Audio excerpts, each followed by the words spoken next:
స్వదేశీ and boycott moment ఎవరు start చేశారంటే ఇండియన్ నేషనలిస్ట్. అసలు ఎందుకు స్టార్ట్ చేశారంటే అప్పుడు బ్రిటిష్ గవర్నమెంట్ ఒక డెసిషన్ తీసుకుంది బెంగాల్ని పార్టీషన్ చేద్దామని.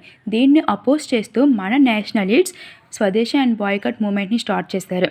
డిసెంబర్ 1903లో అప్పటి వైస్రాయ్ అయిన లార్డ్ కర్జన్ బెంగాల్ని పార్టీషన్ చేస్తామని చెప్పారు. దానికి రీజన్ కూడా చెప్పారు. ఎందుకంటే బెంగాల్ అనేది అప్పట్లో చాలా పెద్ద ప్రావిన్స్, 78 మిలియన్ పాపులేషన్ ఉన్నారు.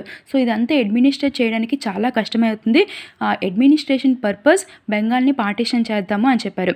బట్ దీని యొక్క రియల్ మోటివ్ ఏంటంటే బెంగాల్ని వీకెన్ చేయడానికి. టూ బేసిస్ మీద, on base of language, on base of religion purpose. So western Bengal, eastern బెంగాల్గా చేద్దామన్నారు.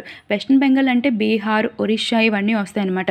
సో ఏమవుద్దంటే అలా చేయడం వల్ల అందులో ఉన్న బెంగాలీ మాట్లాడే వాళ్ళే మైనారిటీ అయిపోతారు. ఎందుకంటే ఇలా పార్టీషన్ చేయడం వల్ల 17 మిలియన్ మాత్రమే బెంగాలీస్ మాట్లాడే ఉన్నారు. మిగతా 37 మిలియన్ మంది హిందీ అండ్ ఒరియా స్పీకర్స్ ఉంటారు. అండ్ బేస్ ఆఫ్ రిలీజన్ చూసుకుంటే వెస్టర్న్ బెంగాల్ అంతా హిందూ మెజారిటీ ఏరియాగా ఉంది, ఈస్టర్న్ బెంగాల్ అంతా ముస్లిం మెజారిటీ ఏరియాగా ఉంది. సో ఇలా డివైడ్ చేయడం నచ్చక మన నేషనలిస్ట్ వారు స్వదేశీ అండ్ బాయ్కాట్ మూమెంట్ని స్టార్ట్ చేశారు. సో ఇది చెప్పిన తర్వాత చాలా ప్రొటెస్ట్ జరిగాయి.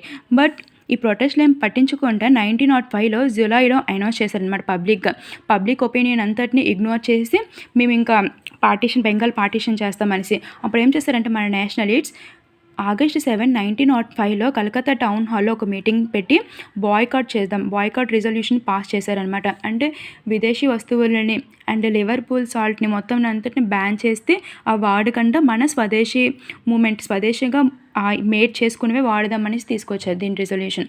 సో ఇది Swadeshi and boycott movement resolution. Video నచ్చితే లైక్ చేయండి. ఇలాంటి కంటెంట్ కోసం ఛానల్ని సబ్స్క్రైబ్ చేసుకోండి.